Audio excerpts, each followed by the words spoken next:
Hello, good morning, welcome to all. कैसे हैं आप सब? आई होप सब ठीक होगा, पढ़ रहे होंगे, बेहतर होगा।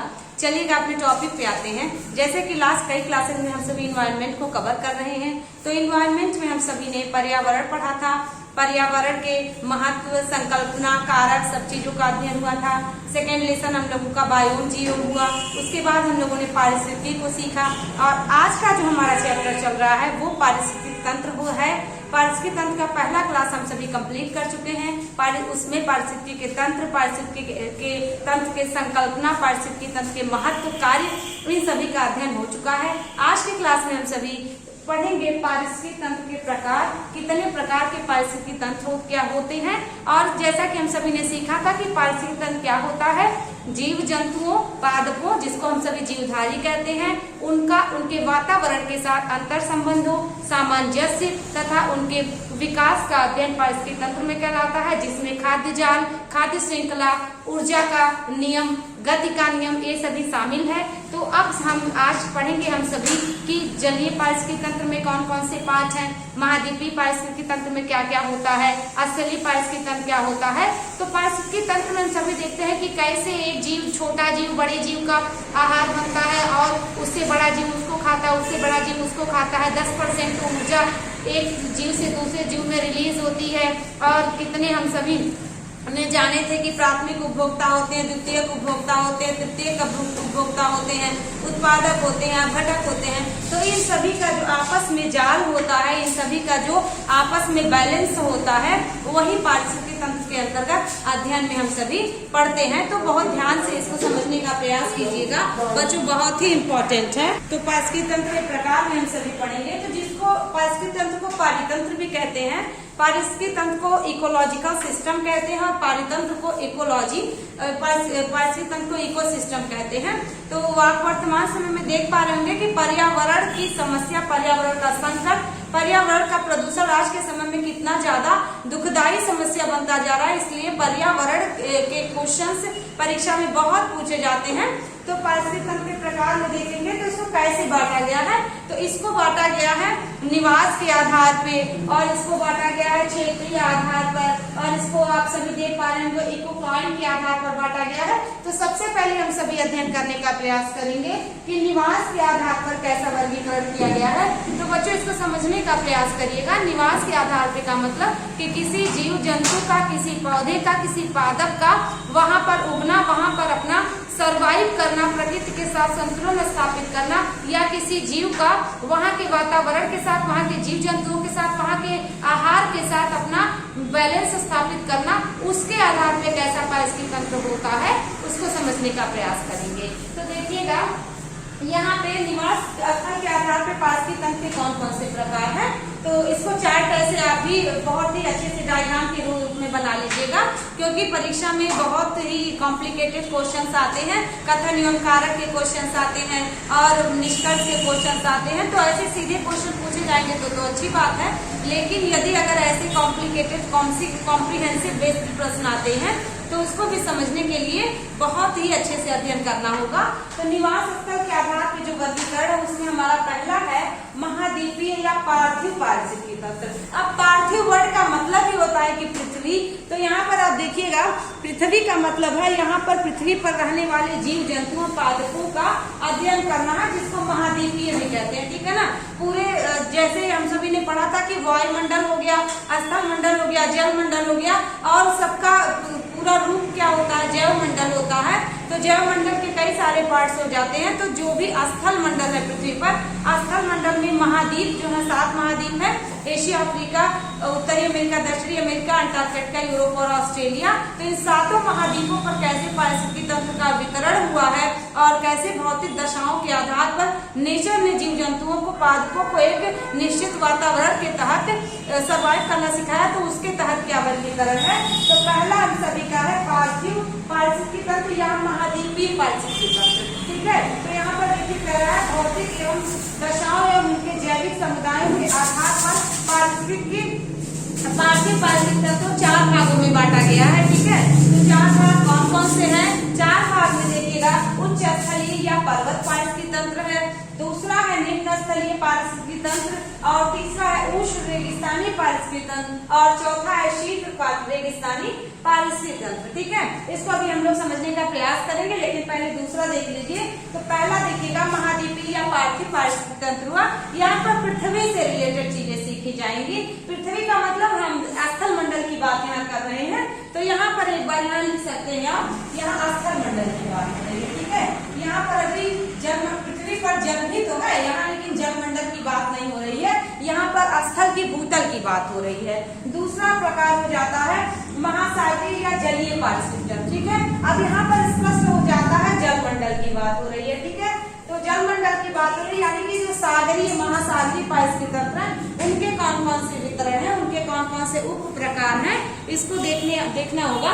तो समझिएगा, यहाँ पर देखिए महासागरीय या जलीय पारिस्थितिकी तंत्र के भी वर्गीकरण है।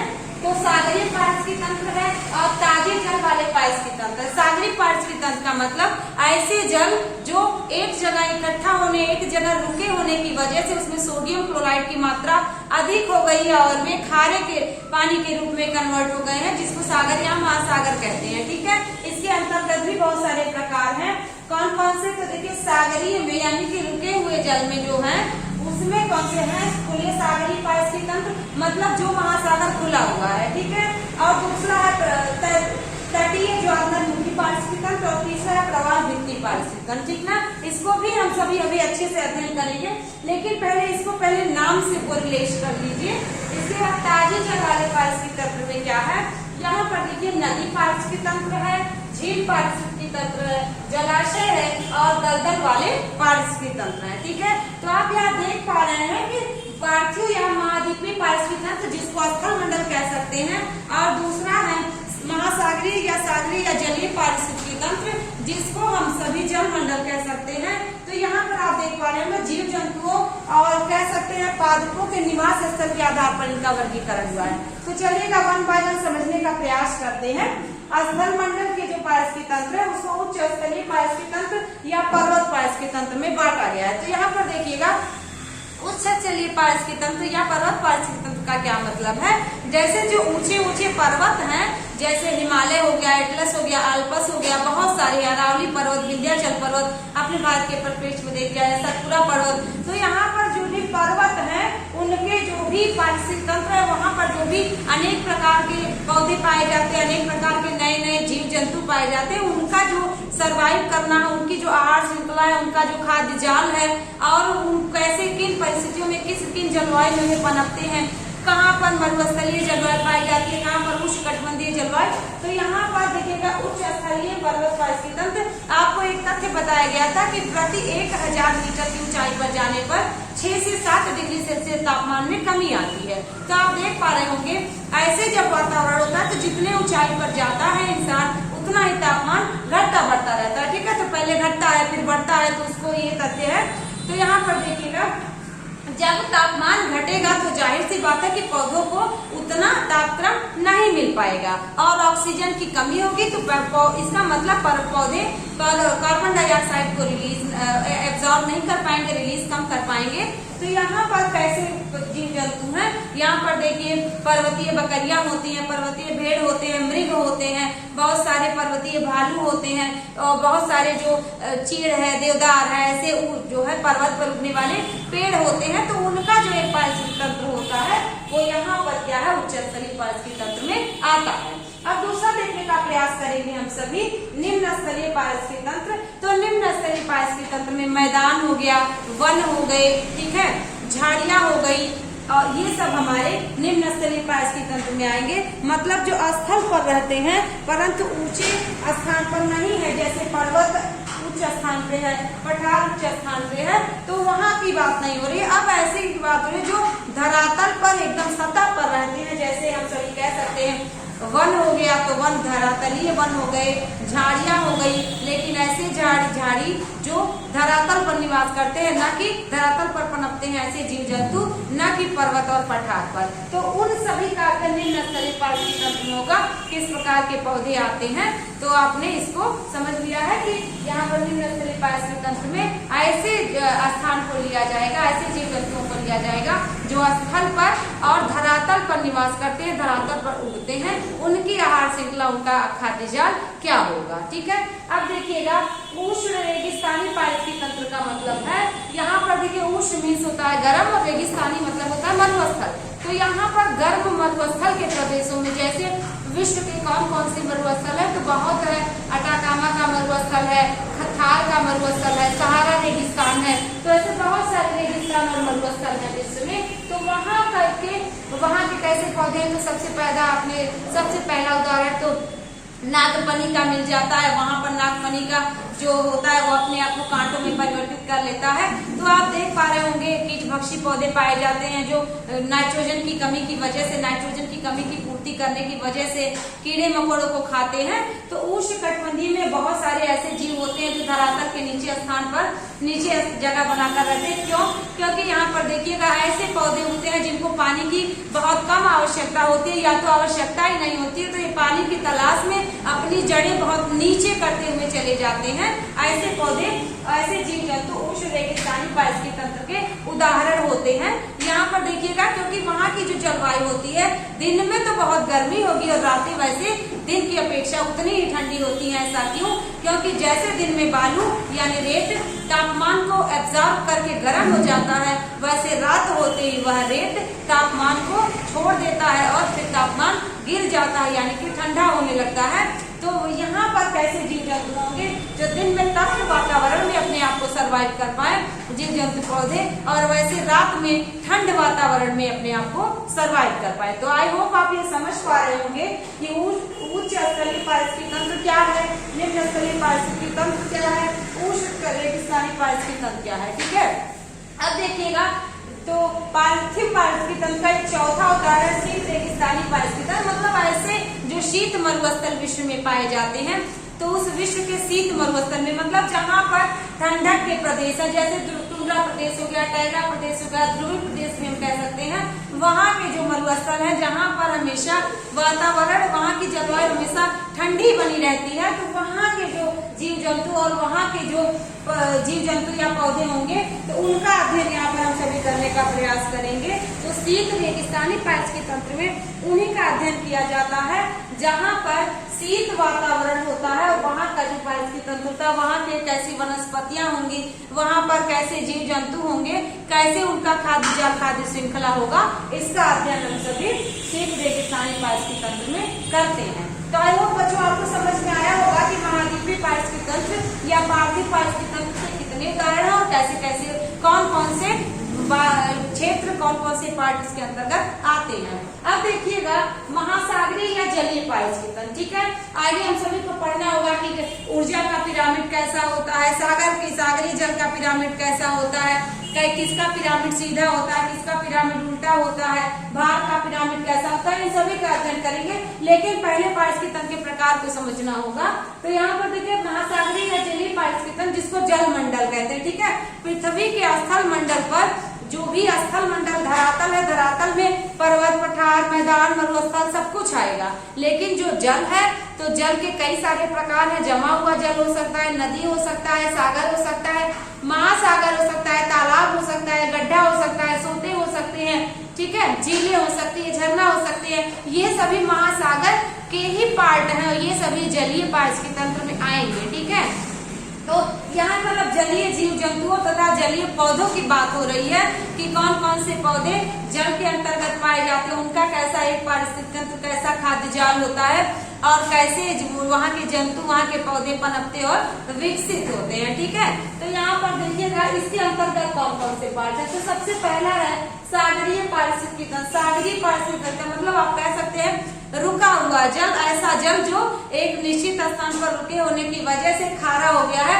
सोडियम क्लोराइड की मात्रा अधिक हो गई है उसमें। ठीक है, तो यहाँ पर उनका पारिस्थितिक तंत्र क्या होता है, तो उसके अंतर्गत हम सभी को पढ़ना होगा खुले सागरीय पारिस्थितिक तंत्र, मतलब ऐसा सागर, ऐसा जल का क्षेत्र जो खुला हो, जो कहीं से भी, किसी भी महाद्वीप से, किसी भी देश से, किसी भी प्रायद्वीप से न घिरा हो, ऐसे जल का पारिस्थितिक तंत्र कैसा होता है, तो उसका अध्ययन ये खुले पारिस्थितिक तंत्र के अंतर्गत किया जाता है। और अब देखिएगा, तटीय ज्वारनदमुखी पारिस्थितिक तंत्र का मतलब है जो नदी से, जो सागरों से लगे हुए तट होते हैं, जो तट के पास जो ज्वारनदमुख होता है, तो वहाँ के जो जल होते हैं, वहाँ के जलों के में कैसी वनस्पतियां होती हैं, कैसे वहाँ के जीव जंतु होते हैं, कैसे जलीय जीव सर्वाइव करते हैं, उसका अध्ययन हम सभी तटीय ज्वारनदमुख यानी कि तट के क्षेत्रों के जो होंगे। ठीक है, इसको समझिएगा। और खुले का मतलब जहाँ पर कोई भी प्रायद्वीप, कोई भी महाद्वीप और कोई भी देश से, किसी भी पार्ट से, अक्सर के किसी भी पार्ट से ना गिरा हो, खुला पानी हो, वहाँ का कैसा पारिस्थितिक तंत्र होगा, क्योंकि सूर्य का प्रकाश जल के अंदर सीधे पहुंचेगा। तो यहाँ पर देखिएगा, जो ऊपर का जो पानी होता है वो बड़ी तेजी से गर्म हो जाता है। ये भी एक तथ्य है, आपको पढ़ने को मिलेगा कि जो सागर के ऊपर का पानी होता है, तल का पानी, वो सतह का पानी बहुत तेजी से गर्म हो जाता है, वैसे रात में बहुत तेजी से ठंडा भी होता है। ठीक है, तो यहाँ पर देखिएगा तटीय ज्वारनदमुखी पारिस्थितिक तंत्र की बात यहाँ पर होगी। तो तट के पास के जो जलीय जीव जंतु और जलीय वनस्पतियां होंगी, उनकी बात होगी। ठीक है, मैंग्रोव वन वगैरह देखिए पश्चिम बंगाल में पाए जाते हैं, तो वो सब क्या है, वो सब और आप देख पाते होंगे, बहुत सारे ऐसे उदाहरण परीक्षा में देखने को मिलेंगे। फिर प्रवाल भित्ति, तो प्रवाल भित्ति को इंग्लिश में कोरल रीफ कहते हैं, और ये प्रवाल भित्ति मूंगे की चट्टान होती है। तो ये भी प्रश्न आता है भारत के दृष्टिकोण में कि आप देख पाते होंगे प्रवाल भित्ति से लक्षद्वीप निर्मित है, ये प्रश्न आता है। तो लक्षद्वीप किससे निर्मित है, मूंगे की चट्टान है। इसमें क्या होता है, कैल्शियम कार्बोनेट जम जाता है उनके ऊपर और वे मर जाते हैं, मर के एक दूसरे के ऊपर जमा होते जाते हैं और यही मूंगे की चट्टान एक बड़ा प्रायद्वीप का निर्माण कर देती है। तो लक्षद्वीप इसका बहुत अच्छा उदाहरण है भारत के प्रदेश में। तो उनका पारिस्थितिक तंत्र कैसा होता है कि किन पेड़ पौधों के बीच में वो पनपते हैं, वो सर्वाइव करते हैं। तो यहाँ पर प्रवाल भित्ति का अध्ययन, खुले सागरीय पारिस्थितिक तंत्र का अध्ययन और तटीय ज्वारनदमुखी पारिस्थितिक तंत्र का अध्ययन। तो उम्मीद करते हैं विद्यार्थियों आपको समझ में आ रहा होगा कि कैसे जलीय पारिस्थितिक तंत्र का अध्ययन करना होता है, कि किस प्रकार के वनस्पतियां, जीव जंतु, उनका वातावरण, उनके आहार, उनकी ऊर्जा है ना, तो उसका अध्ययन इसमें आता है। फिर देखेंगे ताजे जल वाले पारिस्थितिक तंत्र। ताजे जल का मतलब ऐसे जल जो बहता हुआ जल हो, बार बार उसका जल बदल जाता है। उसमें सबसे पहला उदाहरण नदी होगा, झील होगा, झरना होगा, इसके बाद देखिए जलाशय होंगे, दलदल होंगे। तो यहाँ पर देखिएगा गुजरात के कच्छ के रण में दलदल है, जहाँ पर एक क्वेश्चन आता है कि यहाँ पर क्या पाए जाते हैं, यहाँ पर गधे पाए जाते हैं विशेष प्रकार के। तो ये प्रश्न बनता है गुजरात के कच्छ के रण में। ठीक है, तो ये क्या है, ये दलदली क्षेत्र है, वहाँ का पारिस्थितिक तंत्र कैसा होगा, वहाँ की वनस्पतियां, वहाँ के जीव जंतु कैसे होंगे। तो यहाँ पर देखिए ताजे जल वाले पारिस्थितिक तंत्र में सबसे पहला है नदी पारिस्थितिक तंत्र। नदी पारिस्थितिक तंत्र आप देख पाते होंगे कि नदी के आसपास, नदी में बहुत सारे जीव सर्वाइव करते हैं, वहाँ के किनारों पर, वहाँ के तटों पर बहुत सारे वनस्पतियां उगती हैं, या नदी में ही बहुत सारे कुछ ऐसे पेड़ होते हैं जो सतह पे ही तैरते रहते हैं, उनको तली में जाकर के उनके जड़ों को पानी की आवश्यकता नहीं होती है, या मिट्टी से उनको खनिज लवण नहीं प्राप्त करना होता।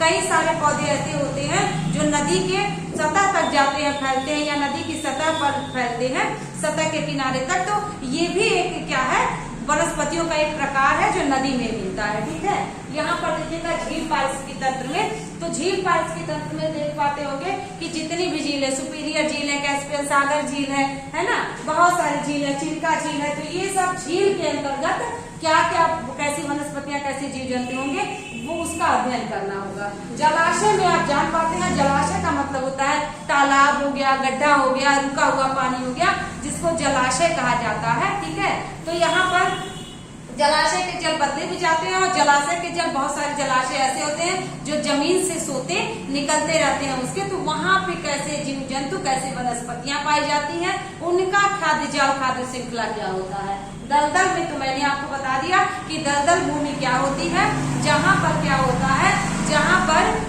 कभी जल रहा होगा और किसी वजह से वहाँ पर बहुत सारी मिट्टी नदी द्वारा कह दिया जाए, या कह दिया जाए कि भूस्खलन के द्वारा आकर के जमा हो गई और वह नदी दलदल में कन्वर्ट हो गई है। तो वहाँ पर भी विशेष प्रकार के जीव जंतु और वनस्पतियों का विकास होता है। विशेषकर वहाँ पर वनस्पतियों की बात करें तो वनस्पतियां बहुत ही विशेष प्रकार की पाई जाती है, तो वहाँ पर दलदल पारिस्थितिक तंत्र होगा। ठीक है, तो अब आप देख पा रहे होंगे कि कैसे निवास स्थल के आधार पर पारिस्थितिक तंत्र का वर्गीकरण किया गया है और उनको कैसे समझना होगा। लेकिन अब देखिए बहुत सारे विद्वानों ने अलग अलग प्रकार से वर्गीकरण किया है। तो इकोक्लाइन के आधार पर क्या वर्गीकरण किया गया है, तो सबसे पहले समझना होगा कि इकोक्लाइन क्या होता है। तो यहाँ पर ध्यान देने का प्रयास करेंगे। वह मंडल जहाँ दो विभिन्न पारिस्थितिक तंत्रों, विभिन्न पारिस्थितिक तंत्रों का मतलब है अलग अलग पारिस्थितिक। इसका मतलब कि एक पारिस्थितिक तंत्र में अलग प्रकार के जीव, अलग प्रकार की खाद्य श्रृंखला, अलग प्रकार की वनस्पतियां, अलग प्रकार का खाद्य जाल हो, तथा दूसरा पारिस्थितिक तंत्र में यहाँ पर देखिए जैसे उष्णकटिबंधीय कह दे, उपोष्णकटिबंधीय कर दे, शीतोष्णकटिबंधीय कर दे, या कह दे आप शीतकटिबंधीय, ध्रुवीय कटिबंधीय, ठीक है, वर्षावन कह दे, विषुवत रेखीय वर्षावन, भूमध्य रेखीय वर्षावन, तो उनका क्या पारिस्थितिक तंत्र हुआ, तो दो अलग अलग पारिस्थितिक तंत्रों का खासकर पादप समुदाय। ठीक है, यहाँ पर देखिए बार बार पादप पर ही कर रहा है क्योंकि अलग अलग प्रकार की वनस्पतियां पाई जाती हैं। उष्णकटिबंधीय वर्षावन, उपोष्णकटिबंधीय वर्षावन, सदाबहार वन, पर्णपाती वन, मैंग्रोव वन बहुत सारे पाए जाते हैं। तो वाले विभिन्न पारिस्थितिक तंत्रों का आपस में संक्रमण यानी कि एक दूसरे को वो संक्रमित करें, यानी कि उसका प्रभाव पहले पारिस्थितिक तंत्र का प्रभाव दूसरे पारिस्थितिक तंत्र में जाए और दूसरे पारिस्थितिक तंत्र का प्रभाव पहले पारिस्थितिक तंत्र में जाए। इसको संक्रमण कहते हैं। संक्रमण क्षेत्र क्या कहलाता है, ये इकोक्लाइन कहलाता है। तो इसके आधार पर भी विभिन्न वर्गीकरण किया गया है। क्योंकि अगर आप देख पाते होंगे पृथ्वी पर ग्लोब है, तो ग्लोब में देखिएगा यदि आप उष्णकटिबंधीय बात करें, विषुवत रेखी की बात करें, भूमध्य रेखी की बात करें, 0 डिग्री अक्षांश रेखा की बात करें, तो वहां से जब आप मकर रेखा और कर्क रेखा पर जाएंगे यानी शीतोष्ण पर जाएंगे, उपोष्ण पर जाएंगे, तो अचानक तो मौसम, जलवायु या वनस्पतियां तो बदलेंगी नहीं, धीरे धीरे परिवर्तन होगा। तो परिवर्तन होगा और नई वनस्पतियों का जो विकास विस्तार होगा वो पहले को और पहला वाला दूसरे को जरूर संक्रमित करेगा। तो यहाँ यही बात हो रही है। ठीक है, आप देख पा रहे होंगे अगला है क्षेत्रीय आधार पर वर्गीकरण या जीव मंडलीय पारिस्थितिक तंत्र। तो जीव मंडली को हम सभी जैव मंडल में कह सकते हैं। इसको बहुत अच्छे से नोट करिएगा, ध्यान दीजिए। तो यहाँ पर देखिएगा क्षेत्रीय आधार पर वर्गीकरण या जीव मंडलीय पारिस्थितिक तंत्र क्या होता है। कुल मिलाकर के अनेक अलग अलग विद्वान बात वही कहे हैं, लेकिन अगर परीक्षा में पूछ लेता है तो आपको जानना आवश्यक है। यहाँ पर देखिएगा महाद्वीपीय पारिस्थितिक तंत्र, इसमें यहीं पर देखिए पर्वत पारिस्थितिक तंत्र, पठार पारिस्थितिक तंत्र और मैदान पारिस्थितिक तंत्र। बिल्कुल पर्वत, पठार, मैदान में आप अंतर समझते हैं कि पर्वत जो होता है वो एकदम खड़ी काट होती है जमीन की, और वह क्या होता है ऊपर उठा हुआ रहता है। जो पठार होता है वो खड़ी काट तो रहती है लेकिन ऊपर जाकर के चपटी हो जाती है, उसको पठार कहते हैं। और मैदान तो सभी लोग जानते हैं। तो यहाँ पर देखिएगा पर्वत, पठार, मैदान में पर्वत पर किस प्रकार के वन, किस प्रकार की वनस्पतियां, किस प्रकार के जीव जंतु पाए जाएंगे, पनपेंगे, सर्वाइव करेंगे, वहां पर ऐसे क्षेत्रों का यहाँ पर पर्वत के अंतर्गत आता है। और पठार पर देखिएगा किस प्रकार की वनस्पतियां, किस प्रकार के जीव जंतु आएंगे, उनकी आहार श्रृंखला क्या होगी, वो पठार पारिस्थितिक तंत्र में आएगा। तो बहुत सारे पठार है। छोटा नागपुर का पठार भारत के परिप्रेक्ष्य में देखें प्रायद्वीपीय पठार है। तो पठारों की बात करें तो पठार पर किस प्रकार के जीव जंतु और वन पाए जाएंगे। मैदानी पारिस्थितिक तंत्र में यहाँ पर देखिए उत्तर का मैदान है, दक्षिण का मैदान है। तो जो भी मैदान वाले क्षेत्र होंगे यानी जहाँ पर पठार, पर्वत और मैदान का यहाँ पर तो पर्वत, पठार की अनुपस्थिति होगी, तो मैदानी क्षेत्रों में कैसे पारिस्थितिक तंत्र पाए जाएंगे उसकी बात मैदान पर, क्योंकि मैदान में नदियां मिलती है, झरना मिलते हैं, झील मिलते हैं, सब कुछ मिलता है। तो यहाँ पर उसका किस प्रकार के वन विकसित होंगे, अपना वहाँ की जलवायु, वहाँ की जलवायु के आधार पर, वातावरण के आधार पर कैसे होंगे। ठीक ना। इसके बाद देखिएगा ये महाद्वीपीय था यानी स्थलीय कर सकते हैं। दूसरा था देखिए नदी पारिस्थितिक तंत्र, झील पारिस्थितिक तंत्र, जलाशय पारिस्थितिक तंत्र। तो नदी, झील और जलाशय में, नदी आप जान रहे हैं, झील आप जान रहे हैं, जलाशय में तालाब हो जाएगा, सोते हो जाएगा, झरना हो जाएगा और गड्ढा कह सकते हैं। तो ये जलाशय के अंतर्गत आएगा। फसल क्षेत्र पारिस्थितिक तंत्र, फसल आप जानते हैं बहुत सारे जीव ऐसे होते हैं जो इसे परजीवी हैं, सहजीवी हैं, अधिपादप हैं। तो यहाँ पर कीटभक्षी हैं। तो कुछ ऐसे जीव जंतु, कुछ ऐसे पौधे, कुछ ऐसे फसल ऐसे होते हैं जो एक फसल दूसरे फसल को फायदा करता है, एक वनस्पति वनस्पति दूसरे वनस्पति की मदद करता है या उसे नष्ट करने का प्रयास करता है, किस प्रकार से जीव जंतु फसलों पर निर्भर रहते हैं, या दो फसल एक साथ उगाई जाती है, कौन से कीट वाले पौधे होते हैं जो फसल को नुकसान पहुंचाते हैं, उन्हें किस प्रकार से नष्ट किया जा सकता है, या उनका नाइट्रोजन चक्र क्या होता है, ऑक्सीजन चक्र क्या होता है, या जो भी समझ लें जल चक्र क्या होता है। तो ये सब जो है फसल पारिस्थितिक तंत्र के अंतर्गत आता है। किस प्रकार से जो मृत जीवी है, मृतोपजीवी है, किस प्रकार से जो है जल जीवी है, किस प्रकार से सहपादकता जो है इन सहजीविता जो है फसल के लिए उत्तरदायी है। तो इन सभी का अच्छे से अध्ययन फसल पारिस्थितिक तंत्र में किया जाता है। ठीक है, इसके बाद गौशाला पारिस्थितिक तंत्र में मतलब जो भी कैटल होंगे यानी जो मवेशी होंगे उनका आपस में किस प्रकार से होगा। तो जैसे आपने देख पाया होगा कि जो छोटे घास होते हैं, छोटे घास को गाय खाती है। उसके बाद देखिएगा तो गाय का जो ऊर्जा है, गाय की जो शक्तियां हैं वो किस प्रकार से जीव जंतु मनुष्य में गाय का, भैंस का, बकरी का, भेड़ का, तो ये जो चौपाए होते हैं कैटल जिसको कहा जाता है उनका अपना क्या पारिस्थितिक तंत्र होता है, उनकी कौन कौन सी विभिन्न प्रजातियां होती हैं उसका अध्ययन करेंगे। और एकाकी पादप पारिस्थितिक तंत्र में एक प्रकार के पौधे, मतलब यहाँ पर एकाकी मतलब क्या है तात्पर्य, यहाँ पर एक विशेष प्रकार के ही पौधों का के जो पारिस्थितिक तंत्र हो गए कि किस प्रकार से वह एक निश्चित क्षेत्र में, एक क्षेत्र विशेष में फैले हैं और किस प्रकार से वे अपना सर्वाइव कर रहे हैं, किस प्रकार की जलवायु में पनपते हैं। इन सभी का अध्ययन हम सभी पारिस्थितिक तंत्र में करते हैं। तो बच्चों इसको स्क्रीनशॉट ले लीजिएगा, बहुत अच्छे से नोट डाउन कर लीजिएगा। अब हम सभी कुछ ऐसे महत्वपूर्ण पॉइंट का जो वन लाइनर के रूप में परीक्षा में पूछे जाते हैं उसका अध्ययन करेंगे। चलिएगा, कुछ महत्वपूर्ण पॉइंट्स हैं जो एग्जाम ओरिएंटेड है और बहुत ही अच्छे प्रश्न हैं, बार बार परीक्षा में पूछे जाते हैं और उनसे रिलेटेड कुछ महत्वपूर्ण तथ्य है उनका अध्ययन करने का प्रयास करेंगे। तो बच्चों सबसे पहला तथ्य है प्रकाश संश्लेषण किस रंग के प्रकाश में सबसे ज्यादा होता है। तो आपको बताया गया था लाल व नीला प्रकाश ऐसा होता है जो बहुत ही सहायक होता है प्रकाश संश्लेषण की क्रिया में। और एक पॉइंट और हरे रंग का जो प्रकाश है जो बिल्कुल जीरो हेल्प करता है या न के बराबर हेल्प करता है, बहुत कम हेल्प करता है पौधों की प्रकाश संश्लेषण की क्रिया में। और रंध्रों के द्वारा पौधे प्रकाश को अवशोषित करते हैं और क्लोरोफिल की उपस्थिति में पौधे क्या करते हैं, जल और कार्बन डाइऑक्साइड के साथ भोजन बनाने का कार्य करते हैं, कार्बोहाइड्रेट उत्पादित करते हैं, ऑक्सीजन रिलीज करते हैं। तो यहाँ पर तथ्य है हमारा कि प्रकाश संश्लेषण नीले व लाल रंग के प्रकाश में सबसे अधिक होता है, इसको ध्यान रखिएगा। अगला पॉइंट है प्रकाश संश्लेषण की क्रिया में CO2 जिसको कार्बन डाइऑक्साइड कहते हैं और HO2 H2O जिसको जल कहते हैं का क्रमशः अब क्या होता है, कार्बन डाइऑक्साइड का अपचयन होता है और H2O यानी कि जल का क्या होता है, जल का ऑक्सीकरण होता है। कहने का तात्पर्य ये है कि कार्बन डाइऑक्साइड को पौधे ग्रहण कर लेते हैं और जल को ऑक्सीकरण कर देते हैं, मतलब ऑक्सीजन के रूप में रिलीज कर देते हैं। धरती पर 3 प्रकार के जल पाए जाते हैं जिसमें केशिका जल जो होता है वो पौधों की जड़ों के द्वारा पौधों को मिलता है और जो पौधे की पत्तियों पर ओस जमी होती है उससे भी पौधे जल को ग्रहण करते हैं और पौधे केशिका के द्वारा भी जल को ग्रहण कर सकते हैं। जमीन के अंदर जो नमी होती है वो भी पौधे ग्रहण कर सकते हैं। तो यहाँ पर आपने देखा कि प्रकाश संश्लेषण की क्रिया में CO2 तथा H2O का क्रमशः अपचयन तथा ऑक्सीकरण होता है, यानी कार्बन डाइऑक्साइड को पूरी तरह से वायुमंडल से पौधे समाप्त कर देते हैं। अगला देखिएगा पारिस्थितिक तंत्र का सर्वप्रथम प्रयोग तो जैसा कि आपको बताया गया है A.G. टॉन्सले महोदय ने किया था 1930 ईस्वी में, 1935 ईस्वी में। तो आप इसको तथ्य को ध्यान रखिएगा। पारिस्थितिकी पूछे तो 1869 ईस्वी में हम सभी को अर्नेस्ट हेकल महोदय ने किया था, इसको लिखना होगा।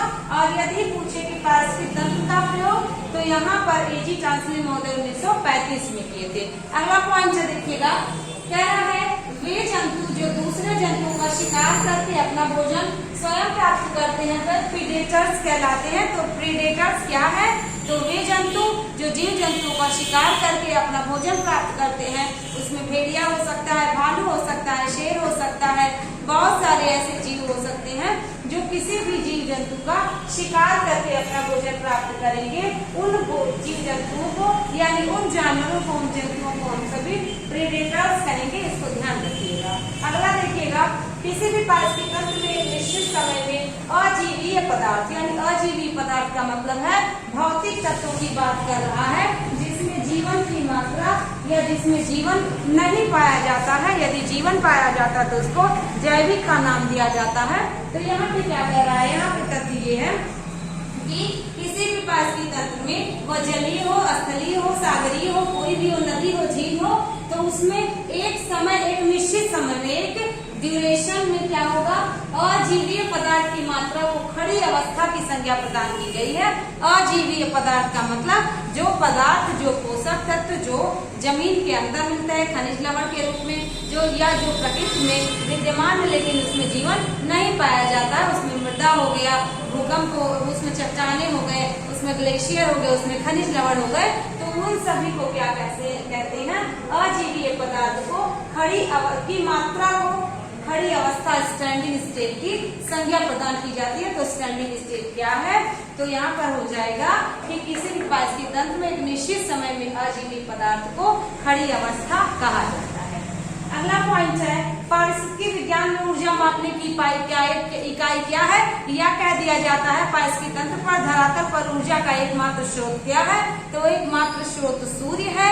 और यहाँ पर पारिस्थितिकी तंत्र में ऊर्जा मापने की इकाई ऊष्मा होती है, मतलब जो भी गर्मी होती है उसी से ऊर्जा मापा जाता है, ठीक है। और यहाँ पर ये भी तथ्य पूछ लेता है कई बार कि धरातल पर निम्न में से ऊर्जा का एकमात्र स्रोत क्या है, तो सूर्य है ऊर्जा का एकमात्र स्रोत, ठीक है ना। यहाँ पर देखिएगा ये तथ्य है। फिर देखिए प्रकृति की क्रियात्मक इकाई क्या है, ऑप्शन आपको बहुत दे देगा, जैव विविधता दे देगा, पारिस्थितिकी तंत्र दे देगा, पारिस्थितिकी दे देगा, कुछ भी दे दे तो आपको पारिस्थितिकी तंत्र एक क्या है, प्रकृति की क्रियात्मक इकाई है, यानी कि ये सर्कल के रूप में चलता रहता है।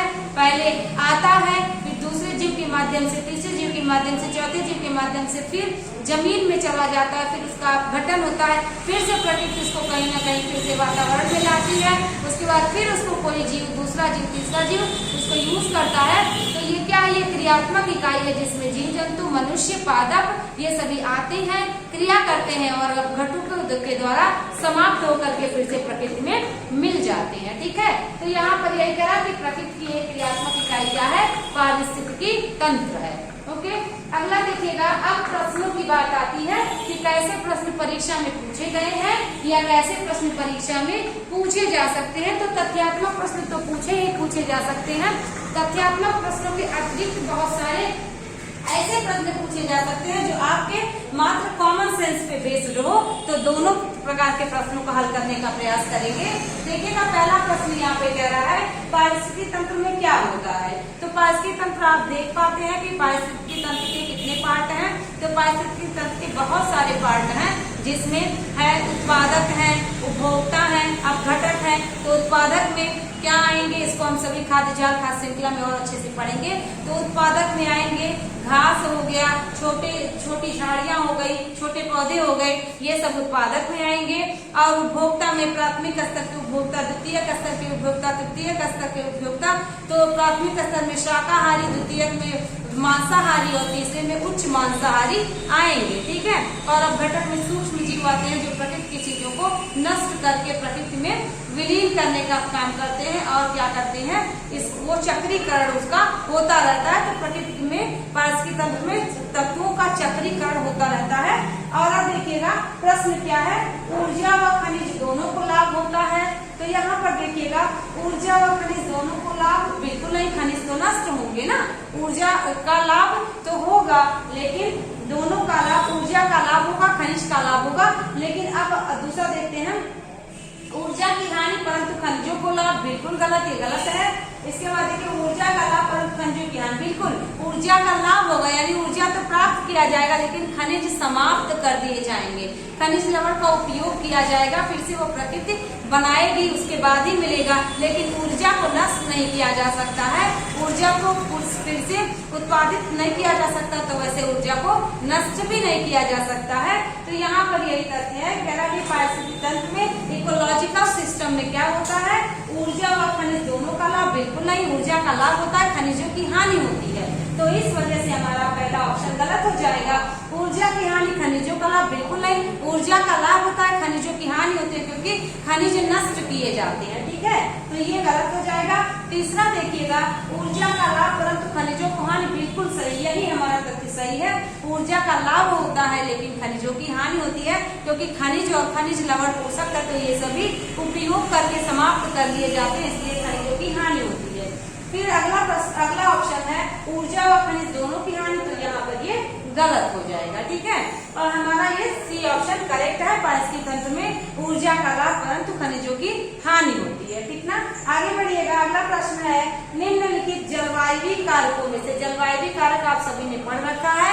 जलवायु कारक में जलवायु से रिलेटेड जैसे प्रकाश है, तापमान है, वर्षा है, वायु की गतियां है, वायुमंडलीय दाब है, वायु की दिशा है, ये सभी चीजें जलवायु कारक है पारिस्थितिक तंत्र के। तो यहाँ पर कह रहा है कि जलवायु कारकों में से पार्थिव पारिस्थितिक तंत्र पर सबसे कम प्रभाव पड़ता है, यानी कि पार्थिव पारिस्थितिक तंत्र या महाद्वीपीय पारिस्थितिक तंत्र में सबसे कम प्रभाव पड़ता है किसका, जलवायु कारक में से। किस पर, पार्थिव पारिस्थितिक तंत्र पर किसका सबसे कम प्रभाव पड़ता है। कम पूछा है, ताप परिवर्तन का? बिल्कुल नहीं, ताप परिवर्तन का तो सबसे ज्यादा प्रभाव होता है।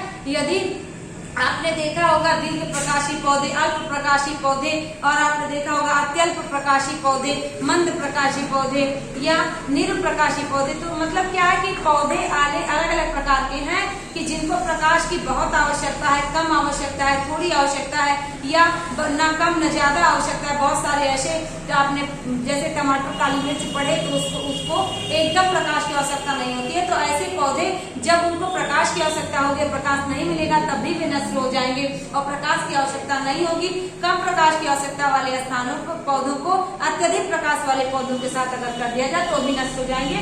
इसलिए यहाँ पर ताप परिवर्तन हमारा गलत हो जाएगा। क्यों? क्योंकि यहाँ पर कह रहा है कि निम्नलिखित जलवायु के कारकों में से पार्थिव पारिस्थितिक तंत्र पर सबसे कम कहा है, और यहाँ पर ताप परिवर्तन का तो सबसे अधिक प्रभाव पड़ता है। अगला प्रश्न देखिएगा पवन का, तो यहाँ पर सी ऑप्शन देखिएगा, सूर्य का प्रकाश एवं दशाएं। सूर्य का प्रकाश एवं दशाएं ही तो उत्तरदायी है किसी जीव जंतु या पौधे या वनस्पति के जीवन में सर्वाइवल की, ठीक है। तो यहाँ पर ये भी गलत है। जल की प्राप्यता, तो यहाँ पर जल की प्राप्यता का भी बहुत अधिक प्रभाव है। यदि कुछ ऐसे पौधे हैं जिनको जल की आवश्यकता ज्यादा है, अगर उनको कम जल दिया जाए तो भी नष्ट हो जाएंगे। और मरुस्थलीय पौधों को जो जल की कमी से जीना सीख गए हैं, उनको अगर जल दे दिया जाए तो भी सड़ जाएंगे। यहाँ पर ये भी गलत हो जाएगा। पवन हमारा करेक्ट आंसर हो जाएगा। तो यानी कि हवा का यहाँ पर सबसे कम प्रभाव पड़ता है, क्योंकि तापक्रम और सूर्य का जो है प्रकाश और जल की प्राप्यता तीनों में से अगर देखा जाए तो वायु का बहुत कम प्रभाव पड़ता है, ठीक है। अगला प्रश्न देखिएगा, एक से अधिक कह रहा है जातियों का समूह जो किसी स्थान पर रहता है उसे क्या कहते हैं। ऑप्शन दिया है, कार्यतंत्र कहते हैं, जैव समुच्चय कहते हैं, जैव विविधता कहते हैं, और जैव समुदाय कहते हैं। तो आप इसको बहुत अच्छे से कर पाएंगे। इस प्रश्न का उत्तर हमारा है, यहाँ पर देखिएगा ऑप्शन को अगर देखने का प्रयास करें तो यहाँ पर अगर ऑप्शन आप देख पा रहे होंगे, तो यहाँ पर आप अगर ऑप्शन को देखें तो यहाँ पर ऑप्शन हम सभी को मिल रहा है, कार्यतंत्र, जैव विविधता, जैव समुदाय और जैव समुच्चय। तो यहाँ पर जैव विविधता, जैव समुदाय और जैव समुच्चय में देख पा रहे होंगे, कार्यतंत्र बिल्कुल नहीं है। क्यों? क्योंकि यहाँ पर ये नहीं कह रहा है कि ऐसा मतलब जीव जंतु वनस्पतियों का आपस में सामंजस्य, उनके खाद्य श्रृंखला, खाद्य जाल, इसका कहीं भी जिक्र नहीं है। मात्र यही कह रहा है प्रश्न में, एक से अधिक जातियों का समूह, ग्रुप कह रहा है, जो एक ही स्थान पर निवास करता है। तो यहाँ पर कार्यतंत्र की बिल्कुल नहीं है। यहाँ पर कार्यतंत्र का मतलब ये होता है एक दूसरे के साथ सामंजस्य स्थापित करके रहना, एक दूसरे के साथ व्यवस्थित एक वातावरण में रहना। जैव विविधता भी नहीं है। जैव विविधता का मतलब होता है कि ऐसे स्थान जैसे उष्णकटिबंधीय वर्षा वनों में और भारत में पश्चिमी घाट पर बहुत ज्यादा जैव विविधता पाई जाती है। जैव विविधता का मतलब होता है एक निश्चित क्षेत्र में, पर्टिकुलर क्षेत्र में, कम क्षेत्र में अनेक प्रकार के विविध प्रकार के पौधे, वनस्पतियां, जीव जंतु हो जो कि दुनिया के और सभी हिस्सों में न पाए जाएं। ब्राजील में भी पाई जाती है सबसे ज्यादा जैव विविधता। तो यहाँ पर यही कह रहा है कि उष्णकटिबंधीय जैव विविधता में, तो जैव विविधता का मतलब है कि कम स्थानों पर अच्छे और अनेक प्रजाति के पौधे और जीव जंतु, विशेषकर जीव जंतुओं की बात करें तो आप देख पा रहे थे जब अमेजन वर्षा वनों में आग लगी थी तो बहुत ही अच्छे जीव जो विलुप्त प्राय प्रजाति के थे या जो जीव थे जो पृथ्वी पर और कहीं नहीं पाए जाते हैं वो वहां पर पाए जाते हैं। तो ऐसे स्थिति को जैव विविधता कहा जाता है। यहाँ पर वो भी नहीं है, ठीक है। जैव समुच्चय। जैव समुच्चय का मतलब होता है अलग अलग जीव जंतु एक स्थान पर रहे। यहाँ पर कह रहा है एक या एक से अधिक जीव जंतु का समूह एक स्थान पर, तो जैव समुच्चय का मतलब अलग अलग स्थान पर रहना। यहाँ एक स्थान की बात हो रही है, यहाँ ये भी गलत हो जाएगा। जैव समुदाय हमारा करेक्ट आंसर है। जैव समुदाय का मतलब होता है एक से अधिक जातियों का समूह जो किसी स्थान पर, एक निश्चित स्थान पर रहता है। उस ग्रुप को हम सभी क्या कहते हैं, उस ग्रुप को हम सभी जैव समुदाय कहते हैं। तो ये बहुत ही इंपॉर्टेंट पॉइंट है, इसको नोट करिएगा। अगला क्वेश्चन है, अधिक वर्षा वाले उष्ण क्षेत्रों में भारी वर्षा होती है अतः वहाँ पर वन होते हैं। तो यहाँ पर देखिए विश्व में सबसे ज्यादा वर्षा की बात करें तो विषुवत रेखीय प्रदेशों में, भूमध्य रेखीय प्रदेशों में या उष्ण कटिबंधीय प्रदेशों में 0 डिग्री अक्षांश पर विश्व में सबसे ज्यादा वर्षा होती है। वहाँ पर देखिएगा, तो अब जहाँ पर वर्षा होगी वहाँ पर कैसे वन पाए जाएंगे, वहाँ पर बिल्कुल without any doubt you can give me answer, सदाहरित वन पाए जाएंगे। सदाहरित वन का मतलब होता है सदाबहार वन, ऐसे वन जो साल भर अपनी पत्तियां नहीं गिराते हैं, और यहाँ पर हो जाएगा सदाहरित वन। ये हमारा करेक्ट आंसर है। पर्णपाती वन का मतलब जब मौसम परिवर्तित हो, जब मौसम बदले तो वे पत्तियां अपने गिरा देते हैं, ऐसे पर्णपाती वन होते हैं। और घास वन का मतलब होता है कि विश्व में बहुत सारे घास के मैदान है, जैसे स्टेपी है, पंपास है, सवाना है ना, वेल्ड है। तो यहाँ पर बहुत सारे घास के मैदान है। तो इन घास के मैदानों में घास वन की बात हो रही है, यहाँ ये भी नहीं है। यहाँ मरुस्थल वन की बात हो रही है, तो अटाकामा का मरुस्थल, धार का मरुस्थल, सहारा का मरुस्थल, बहुत सारे विश्व के मरुस्थल हैं। तो यहाँ मरुस्थल में तो बारिश का कहीं भी नामो निशान नहीं होता है। तो यहाँ पर हम सभी का करेक्ट आंसर सदाहरित वन हो जाएगा। तो कुछ आपको ऐसे प्रश्न मिलेंगे बच्चों जो कि कॉम्प्रिहेंसिव बेस्ड होंगे, और जो बहुत से ऐसे प्रश्न मिलेंगे जो आपको सीधे फैक्चुअल बेस्ड प्रश्न पूछे जाएंगे। तो दोनों प्रश्नों में से आपको समझना होगा कि कैसे आपको कॉन्सेप्चुअल बेस्ड, ट्रेडिशनल बेस्ड और कॉम्प्रिहेंसिव बेस्ड प्रश्नों को करना है। ओके, तो आई होप आपको ये समझ में आ रहा होगा। अगला प्रश्न देखिएगा, खाद्य जाल में ऊर्जा का प्रवाह होता है। तो आपको हमने पहले क्लास में बताया था कि खाद्य जाल में ऊर्जा का प्रवाह एक दिशीय होता है। मतलब हमने आपको बताया था 10% ऊर्जा का नियम, कि कोई भी जीव यदि घास को खाता है तो घास का 10% ऊर्जा उस जीव में पहुंच जाती है, उस जीव को दूसरा जीव खाता है तो उसकी 10% ऊर्जा दूसरे जीव में पहुंच जाती है। इस प्रकार से जब वह जीव नष्ट होता है तो उसकी ऊर्जा अपमार्जक, प्रकृति के सफाई कर्मी, प्रकृति के जो घटक होते हैं वे क्या करते हैं, वे प्रकृति में वापस विलीन कर देते हैं और फिर से नए पौधे, नए जीव का उत्पत्ति होता है। और यहाँ पर ये बहुत अच्छा प्रश्न है, बार बार पूछा गया है कि खाद्य जाल या पारिस्थितिक तंत्र में ऊर्जा का प्रवाह कैसा होता है। तो द्विदिशीय होता है, बिल्कुल गलत। त्रिदिशीय होता है, बिल्कुल गलत। चतुर्दिशीय होता है, बिल्कुल एक दिशीय होता है। आपको बताया गया था कि एक घास को हिरण खाएगा, हिरण को दूसरा जीव खाएगा, दूसरे जीव को तीसरा जीव खाएगा, ऐसे नष्ट हो जाएगा। आप घटक नष्ट करके उसको ह्यूमस बना देंगे, मिट्टी में मिला देंगे, फिर से नए जीव और नए पौधे का, नए वनस्पति का जन्म होगा। तो ऊर्जा का जो प्रवाह है वो एक दिशीय होता रहता है। तो ये बहुत ही महत्वपूर्ण आपको तथ्य है जो बताए गए। तो यहाँ पर सारे तथ्यों को नोट करिए, अच्छे अच्छे क्वेश्चंस हैं उनको करिए। करने के बाद आपको एक आइडिया लग पाएगा कि कैसे प्रश्न पूछे जाते हैं। तो यहाँ पर देखिएगा, आपको कार्य, महत्व, संतुलन, प्रकार, परिभाषा, किसने प्रतिपादन किया, कौन कौन सी चीजें उसके अंतर्गत आती है, सभी चीजों का अध्ययन करना होगा। तो आज की क्लास में आपने पारिस्थितिक तंत्र के प्रकार सीखे। अगली क्लास में हम सभी पारिस्थितिक तंत्र को प्रभावित करने वाले घटक सीखेंगे, या पारिस्थितिक तंत्र के घटक सीखेंगे जिसमें जैवीय घटक है, अजैविक घटक है। तो इन सभी का अब अजैविक और जैविक में क्या क्या आते हैं उनको हम सभी अच्छे से अध्ययन करने का प्रयास करेंगे। तो आप चार्ट बना करके अच्छे से क्वेश्चंस को नोट डाउन करिएगा। जो भी आपको टफ लगे वो आप चीजों को कमेंट बॉक्स में लिखिए, प्रश्न को पूछिए ताकि आपके समस्या का समाधान हो सके। तो बच्चों मिलते हैं नेक्स्ट क्लास में। आज के लिए बस इतना ही। Thank you so much. मिलेंगे हम लोग नेक्स्ट क्लास में। Have a nice day.